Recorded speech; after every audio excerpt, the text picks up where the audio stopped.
Ambrose Solorzano, and I am a Master's of Public Health student in the Master's of Public Health program at St. Ambrose University.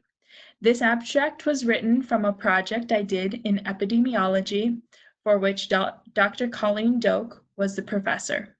The title of my abstract is Bullying is More Strongly Associated with Feeling Always Blue in Girls Than in Boys, using Rothman's test for additive interaction. States 20% of school-age children report being bullied at school or on their way to or from school. And bullying can lead to long-term outcomes such as depression. Public schools, gender-based bullying is the most prevalent form of bullying. Females are 1.5 to 3 times more likely to develop depression than males. Because of this, we will be looking at sex, being male or female, as an effect modifier, which is to ask, does sex modify the effect of bullying on the outcome of depression? So do sex and bullying interact? The study is to ask the question, is the effect of bullying on depression-related outcomes stronger in girls versus boys?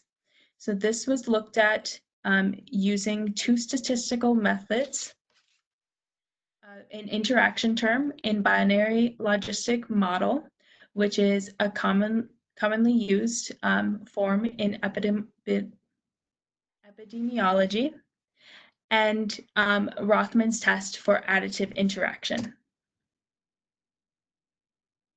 The longitudinal observation study, the NSLY 97 cohort study, was used for this study.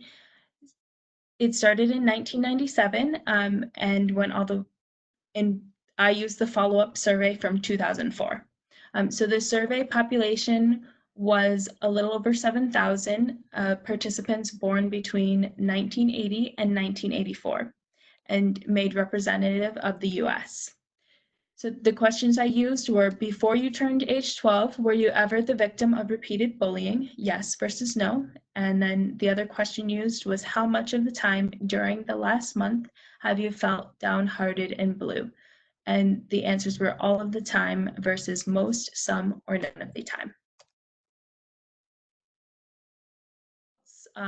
For the crude and stratified results of the risk ratio, were adolescents reporting having been bullied before the age of 12 in 1997 were 1.7 times more likely to report feeling always blue in 2004 in the follow-up survey.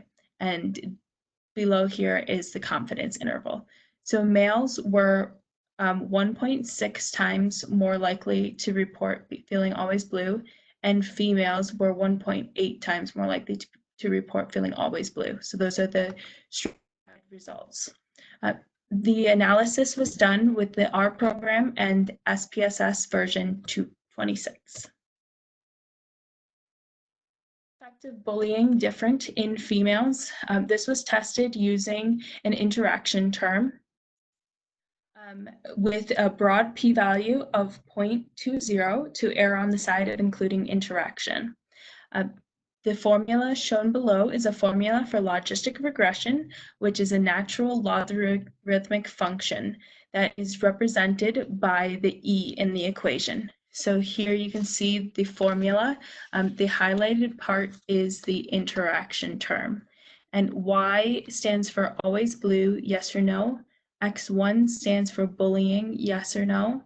X2 stands for female, yes or no. And then the X1 times X2 stands for bullying times female, which is the interaction term.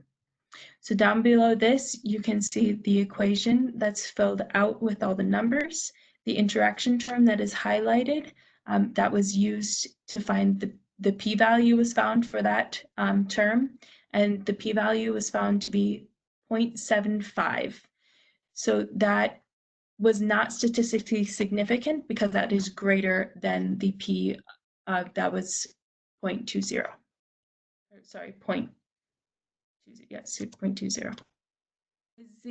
Is the excess risk of being bullied and female greater than additive? This was looked at using Rothman's test for additive interaction, and this is the formula shown here.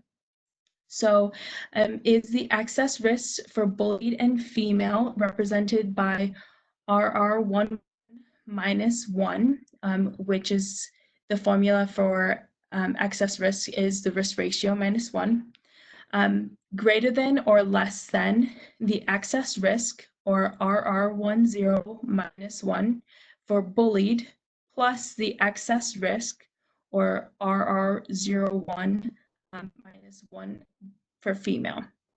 So down below that, the numbers are filled in. So 2.2 minus 1 is the excess risk for bullying and female. And then 1.6 minus 1 is the excess risk for bullied. And then that is added to 1.2 minus 1, which is the excess risk for female.